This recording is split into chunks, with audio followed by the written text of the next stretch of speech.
Foundations of Amateur Radio. For some time now, I've been discussing the potential of weak signal propagation and its ability to create a live map from the data that your own station transmits.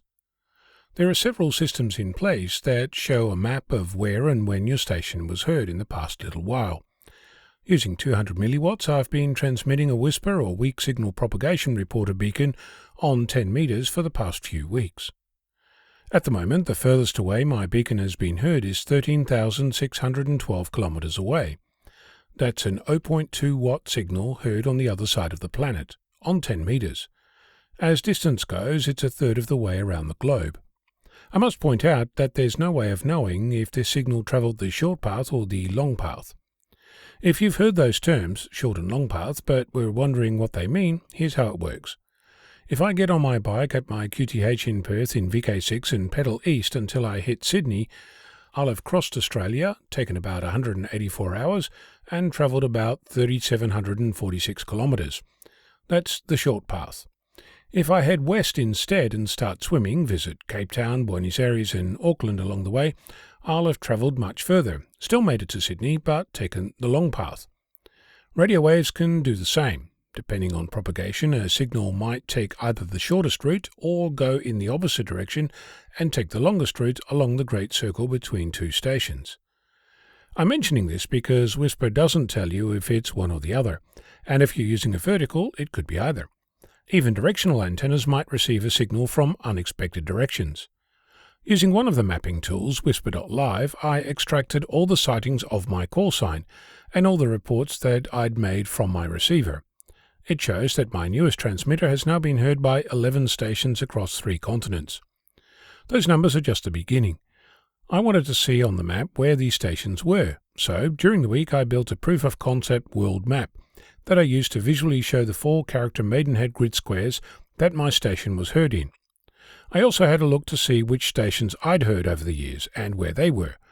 In all, 771 different stations are in my log, either as a receiver or a transmitter. November 4 Whiskey Quebec Hotel heard me on 40 meters, 18,832 kilometers away when I was using 5 watts.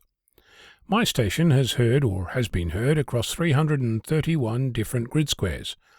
There's reports across some remote parts of Australia, Japan, India, South Africa, Europe, the United States, several across the Pacific, and even a few in Antarctica. I wondered how many of the world's grid squares have actually been activated, and which station was heard the furthest, and how much power was used.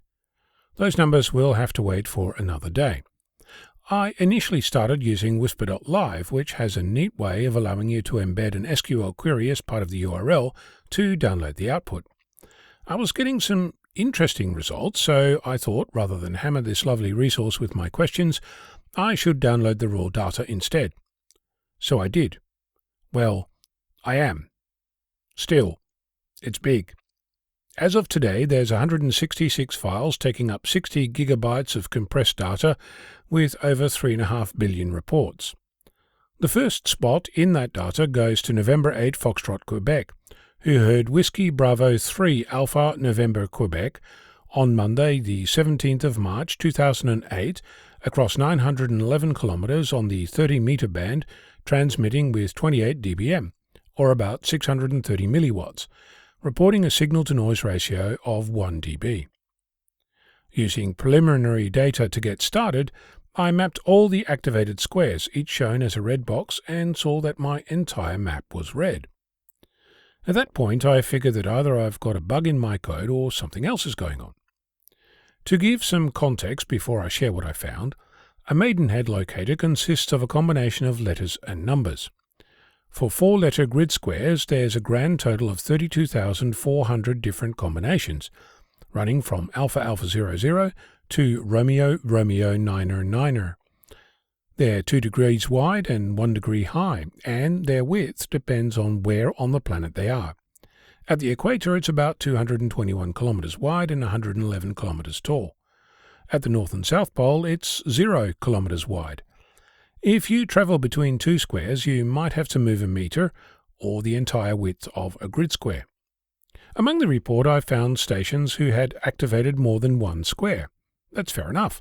You can move your station and start making noise wherever you like. I found stations with activations across more than 1,000 different squares. Before I start pointing the finger, I will mention that if you attach a Whisper beacon to an aircraft or a balloon, you can legitimately activate plenty of squares. When you set up a Whisper transmitter, you're required to manually enter the locator, and mistakes happen. There's plenty of records with invalid Maidenhead locators. Typically shown instead is a call sign. Then there are stations that pick desirable locators. This manual entry is also true for the power level and even the call sign. So I'm not outing these stations here, since it's entirely possible that the call sign shown doesn't actually relate to the transmitter or the licensed amateur. What does all this mean? It means that the information in the Whisper database cannot be trusted. I suspect it also means that the data used to lodge FT8 contacts across the planets can probably also not be trusted. It means that any propagation data you're deriving is likely contaminated by misreporting, deliberately or not. As a community, if we want to use this for actual measurements, we'll have to find out how to make this a trusted resource, because the information that Whisper can bring to propagation is, in my opinion, extremely valuable. I would love to hear your thoughts on how we might fix it. I'm Onno, Victor Kilo 6, Foxtrot Lima, Alpha Bravo.